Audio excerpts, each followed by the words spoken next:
Hi friends, നമ്മുടെ YouTube ചാനലിലേക്ക് എല്ലാവർക്കും സ്വാഗതം. അപ്പോൾ ഇന്ന് നമ്മൾ വീഡിയോയിലൂടെ പറയുന്നത് മാരുതി സുസുക്കി സെന്ന് കാർബറേറ്റർ മോഡൽ വണ്ടിയാണ്. അപ്പോൾ ഇതിൻ്റെ കംപ്ലയിൻ്റ് എന്ന് വെച്ച് കഴിഞ്ഞാൽ, കസ്റ്റമർ കംപ്ലയിൻ്റ് എന്ന് വെച്ച് കഴിഞ്ഞാൽ, വണ്ടി കുറേ ദൂരം ഓടി കഴിയുമ്പോഴത്തേക്ക്, ഏകദേശം ഒരു 2-3-4 കിലോമീറ്റർ ഓടി കഴിയുമ്പോഴത്തേക്ക് നല്ല രീതിയിലുള്ളൊരു നോക്കിംഗ് സൗണ്ട് വരുന്നു എന്നാണ് കസ്റ്റമർ പറഞ്ഞത്. പിന്നെ ഓഫ് ചെയ്തിട്ട് കുറേ നേരം കഴിഞ്ഞ് കഴിഞ്ഞാൽ പിന്നെയും സ്റ്റാർട്ട് ചെയ്തിട്ട് പിന്നെയും കുറേ ദൂരം ഓടി കഴിയുമ്പോഴത്തേക്ക് ഒരു നോക്കിംഗ് സൗണ്ട് വരുന്നുണ്ട്. അപ്പോൾ അതാണ് ഇതിൻ്റെ കംപ്ലയിൻറ്റ്. അപ്പോൾ കസ്റ്റമർ ഓൾറെഡി പറഞ്ഞിട്ടുണ്ടായിരുന്നു, ഇതിൻ്റെ വാൾവർ പാക്കിംഗ് ഒക്കെ മാറിയിട്ടുണ്ട്. അപ്പോൾ ഇതിൻ്റെ സ്ലെഡ്ജും കാര്യങ്ങളൊക്കെ മുകളിൽ ഈ ഭാഗത്ത് കാണുന്ന സ്ലെഡ്ജും കാര്യങ്ങളൊക്കെ ക്ലീൻ ചെയ്തിട്ടുണ്ടെന്ന് പറഞ്ഞിട്ടുണ്ടായിരുന്നു. അപ്പം അത് എന്നിട്ടും ഇതേ സെയിം കംപ്ലയിൻ്റ് ആണെന്നാണ് കസ്റ്റമർ പറയുന്നത്. അപ്പോൾ അത് എന്താണെന്ന് നമുക്ക് നോക്കാം. നമ്മളിപ്പോൾ ഇതിൻ്റെ ക്രാങ്ക് കേസ് അഴിച്ച് വെച്ചിട്ടുണ്ട്. നമ്മളിപ്പോൾ ഇതിൻ്റെ ക്രാങ്ക് കേസ് അഴിച്ച് എടുത്തിട്ടുണ്ട്. അതിൻ്റെ ഒപ്പം തന്നെ സ്ട്രെയിനർ നമ്മൾ അഴിച്ച് എടുത്തിട്ടുണ്ട്. അപ്പോൾ ഇതിനകത്ത് നമ്മൾ കുറച്ച് സ്ലെഡ്ജും കാര്യങ്ങളൊക്കെ എടുത്ത് കളഞ്ഞിട്ടുണ്ട്. ഓൾറെഡി നമ്മൾ ക്ലീൻ ചെയ്ത് വെച്ചേക്കുകയാണ്. നമ്മളെ കൊണ്ട് പറ്റുന്ന രീതിയിലുള്ള സ്ലെഡ്ജും കാര്യങ്ങളൊക്കെ എടുത്ത് കളഞ്ഞിട്ട്, ഫുള്ളായിട്ട് സ്ലെഡ്ജും കാര്യങ്ങളൊക്കെ എടുത്ത് കളയണമെന്നുണ്ടെങ്കിൽ നമുക്കിതിൻ്റെ എഞ്ചിനും കാര്യങ്ങളൊക്കെ അഴിക്കേണ്ടതായിട്ട് വരും. അപ്പോൾ ഇവിടെ നോക്കിക്കഴിഞ്ഞാൽ വലിയ രീതിയിലുള്ള സ്ലെഡ്ജോ കാര്യങ്ങളൊന്നും ഇപ്പോൾ ഇല്ല. ഓക്കെ, അപ്പോൾ ഇതിൻ്റെ ക്രാങ്ക് കേസിൻ്റെ അവസ്ഥ നമുക്ക് നോക്കാം. ഇതാണ് ഇതിൻ്റെ ക്രാങ്ക് കേസ്. അതിൻ്റെ സ്ട്രെയിനറും നമ്മൾ അഴിച്ചെടുത്തേക്കുന്നത്. ഇതതിൻ്റെ വാൽവ് കയറി, ഇതിനകത്ത് വലിയ രീതിയിലുള്ള സ്ലെഡ്ജോ കാര്യങ്ങളൊന്നും ഇല്ല. അപ്പോൾ ക്രാങ്ക് കേസ് നമ്മൾ നോക്കുന്ന സമയത്ത് ഇതിൻ്റെ സ്ട്രെയിനർ വരുന്നത് ഇങ്ങനെയായിരിക്കും. ഇതിൻ്റെ സ്ട്രെയിനറിൻ്റെ പൊസിഷൻ വരുന്നത്. അപ്പോൾ ഇതിങ്ങനെ നിൽക്കുന്ന സമയത്ത് ഇതിനകത്തോട്ട് നോക്കിയാൽ മനസ്സിലാക്കാനായിട്ട് സാധിക്കും, ഫുള്ള് സ്ലെഡ്ജാണ് ഈ കാണുന്നത്. അതായത് ക്രാങ്ക് കേസ് ഫുള്ള് സ്ലെഡ്ജ് കയറി അടിഞ്ഞ് ഇരിക്കുന്ന ഒരു അവസ്ഥയും കാര്യങ്ങളൊക്കെയാണ് ഈ കാണുന്നത്. നമ്മളിപ്പോൾ ഇതിനകത്ത് നിന്ന് കൈകൊണ്ട് വാരി എടുത്തു കഴിഞ്ഞാൽ ഫുള്ള് സ്ലെഡ്ജാണ് ഈ കാണുന്നത്.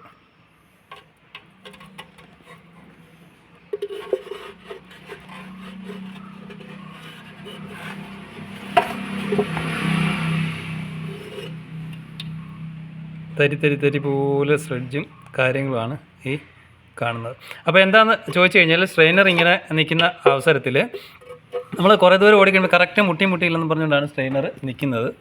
സ്ട്രെയിനർ ഇങ്ങനെ നിൽക്കുന്ന അവസരത്തിൽ ഈ കാണുന്ന സ്ലെഡ്ജ് നമ്മളിപ്പോൾ ഈ തരി പോലുള്ളത് കൂടിയിട്ട് ഇതിൻ്റെ, കാരണം ഇത് സ്ട്രെയിനർ ഓയിൽ വലിച്ചുകൊണ്ടിരിക്കുന്നത്, നല്ല പ്രഷറിലാണ് ഇത് ഓയിൽ വലിച്ചുകൊണ്ടിരിക്കുന്നത്. അപ്പോൾ ഓയിൽ വലിച്ചുകൊണ്ടിരിക്കുമ്പോൾ ഇവിടെ കയറിയിട്ട് സ്റ്റക്കാവും. ഇവിടെ കയറി സ്റ്റക്കായി കഴിയുമ്പോൾ ഓയിൽ മുകളിലോട്ട് ഹെഡിലോട്ട് വരാതാവും. അങ്ങനെ ലൂബ്രിക്കേഷൻ കുറയും.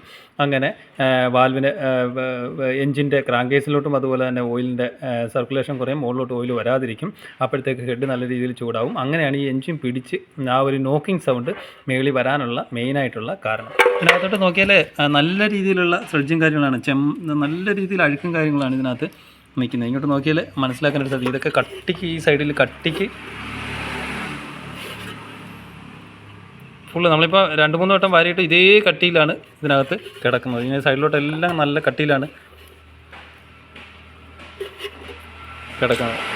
നോക്കിയാൽ മനസ്സിലാക്കാനായിട്ട് സാധിക്കും. അപ്പോൾ എഞ്ചിൻ്റെ വാൽവ് അഴിക്കുമ്പോൾ നല്ല രീതിയിലുള്ള ഒരു സ്ലെഡ്ജ് ഉണ്ടെന്നുണ്ടെങ്കിൽ നമ്മൾ കറക്റ്റായിട്ട് തന്നെ ക്രാങ്ക് കേസ് അല്ലെന്നുണ്ടെങ്കിൽ ഈ ഓയിൽ പാൻ അഴിച്ചിട്ട് ക്ലീൻ ചെയ്ത് വിടുക. ഇല്ലെന്നുണ്ടെങ്കിൽ നമ്മൾ മേൽഭാഗം മാത്രം ക്ലീൻ ചെയ്തിട്ട് ഒരു കാര്യമില്ല. ഇത് കണ്ടാൽ മനസ്സിലാക്കാനായിട്ട് നല്ല രീതിയിൽ സാധിക്കും. എന്തായാലും നമുക്ക് ഇതിൻ്റെ സ്ലെഡ്ജും കാര്യങ്ങളൊക്കെ എടുത്ത് വെളിയിലിടാം.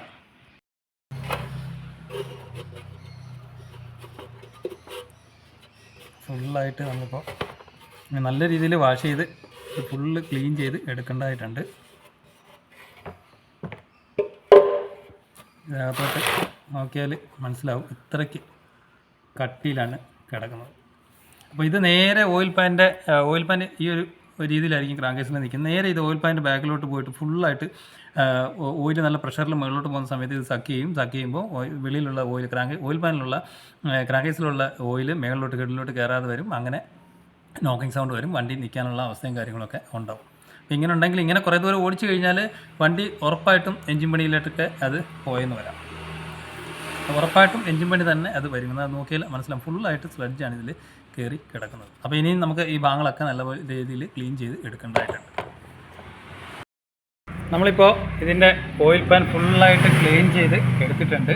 നേരത്തെ നമ്മൾ കണ്ടാണ് ഇതിനകത്തിരുന്ന ഫുള്ളായിട്ടുള്ള സ്ലെഡ്ജും കാര്യങ്ങളൊക്കെ, അതുപോലെ സ്ട്രെയിനറും ഫുള്ളായിട്ട് ക്ലീൻ ചെയ്ത് എടുത്തിട്ടുണ്ട്.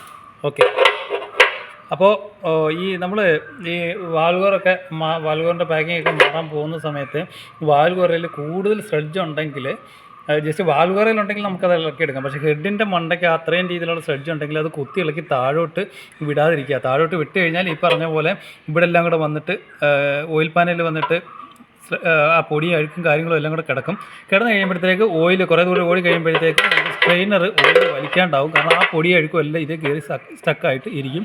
ഓയിൽ മേളിലോട്ട് കയറി വരാത്ത അവസ്ഥയും കാര്യങ്ങളൊക്കെ ഉണ്ടാവും. അപ്പോൾ മാരുതി സുസുക്കി സെന്നിൻ്റെ കുറേ ദൂരം ഓടിക്കഴിയുമ്പോൾ സ്ട്രെയിനർ ബ്ലോക്കായിട്ട് നോക്കിംഗ് സൗണ്ട് വരുന്നതിനെക്കുറിച്ചാണ് നമ്മൾ ഈ വീഡിയോയിലൂടെ മനസ്സിലാക്കിയത്. അപ്പോൾ ഇതിനകത്തൊക്കെ ശരിക്കും പറഞ്ഞാൽ നേരത്തെ കണ്ട് സ്ലെഡ്ജ് കൂടുതലുണ്ടായിരുന്നു. ഇത് ഇളക്കി നല്ല രീതിയിൽ കുത്തി അകത്തോട്ട് വിട്ട് കഴിഞ്ഞപ്പോഴത്തേക്ക് ക്രാങ്ക് ഐസ് അഴിച്ച് ക്ലീൻ ചെയ്തില്ല. പക്ഷേ ക്രാങ്ക് ഐസ് അഴിച്ച് ക്ലീൻ ചെയ്തായിരുന്നെന്നുണ്ടെങ്കിൽ നമുക്ക് ഇതുപോലുള്ള ആ നോക്കിംഗ് സൗണ്ട് വരില്ലായിരുന്നു. കാരണം ഓയിൽ മുകളിലോട്ട് കയറാൻ വരാത്ത ഒരു അവസ്ഥ വന്നു. അപ്പോൾ സ്ലെഡ്ജ് ഉണ്ടെങ്കിൽ നമുക്ക് അഥവാ ഫുള്ള് സ്ലെഡ്ജ് എടുത്ത് കളയണമെങ്കിൽ എഞ്ചിന് ഫുള്ളായിട്ട് അഴിച്ചെടുത്തിട്ട് കറക്റ്റായിട്ട് തന്നെ അത് ചെയ്ത് വിടുക. ക്ലീൻ ചെയ്ത് ഫുള്ളായിട്ട് ഗ്യാസ്കറ്റും കാര്യങ്ങളൊക്കെ മാറി ഓയിൽ പമ്പും ക്ലീൻ ചെയ്ത് അങ്ങനെ ചെയ്ത് വിടുക. അല്ലാതെ നമ്മൾ ഇതിൻ്റെ ഹെഡിൻ്റെ മണ്ടയ്ക്ക് ഇരിക്കുന്ന സ്ലെഡ്ജ് കുത്തി ഇളക്കി അകത്തോട്ട് വിട്ട് കഴിഞ്ഞാൽ ഫുള്ളായിട്ട് എഞ്ചിൻ പണിയിലോട്ടൊക്കെ അത് ആയെന്ന് വരാം. നോക്കിംഗ് സൗണ്ടും കാര്യങ്ങളൊക്കെ ഉണ്ടായെന്ന് വരാം. നേരത്തെ ഇപ്പോൾ നമ്മളിപ്പോൾ അഴിച്ചപ്പോൾ ഇതിൻ്റെ അവസ്ഥ കണ്ടതാണ്. അപ്പോൾ സെന്നല്ല ഏത് വണ്ടിയായാലും സ്ലെഡ്ജ് ഉണ്ടെന്നുണ്ടെങ്കിൽ ഹെഡ് അഴിക്കാണ്ട് നമ്മൾ ക്ലീൻ ചെയ്യുകയാണെന്നുണ്ടെങ്കിൽ അത് അകത്തോട്ട് പോകാതെ വിടുക. മാക്സിമം അങ്ങനെ ഇരിക്കുന്ന സ്ലെഡ്ജാണെങ്കിൽ അങ്ങനെ ഇരുന്ന് കഴിഞ്ഞാൽ കുറേ കാലം കൂടെ വണ്ടി ഓടിക്കാൻ പറ്റും. പക്ഷേ അത് കുത്തിയിളക്കി അകത്തോട്ട് വിട്ട് കഴിഞ്ഞാൽ മൊത്തത്തിൽ ഉടനെ തന്നെ എഞ്ചിൻ പണിയേണ്ട അവസ്ഥയും കാര്യങ്ങളൊക്കെ ഉണ്ടാവും. നമ്മളിപ്പോൾ വണ്ടി സ്റ്റാർട്ട് ചെയ്തിട്ടേക്കാണ്. അപ്പോൾ നല്ല രീതിയിൽ ഇപ്പോൾ ഓയിൽ മുകളിലോട്ട് വരുന്നുണ്ട്. ഓക്കെ, അപ്പോൾ മാരുതി സുസുക്കി സെന്നിൻ്റെ നോക്കിംഗ് സൗണ്ടിനെ കുറിച്ചും അതുപോലെ തന്നെ സ്ട്രെയിനർ ബ്ലോക്കായിട്ട് ഹെഡിലോട്ട് ഓയിൽ വരാത്ത അവസ്ഥയും കാര്യങ്ങളാണ് നമ്മൾ ഈ വീട്ടിലൂടെ മനസ്സിലാക്കിയത്. Okay, thank you for watching.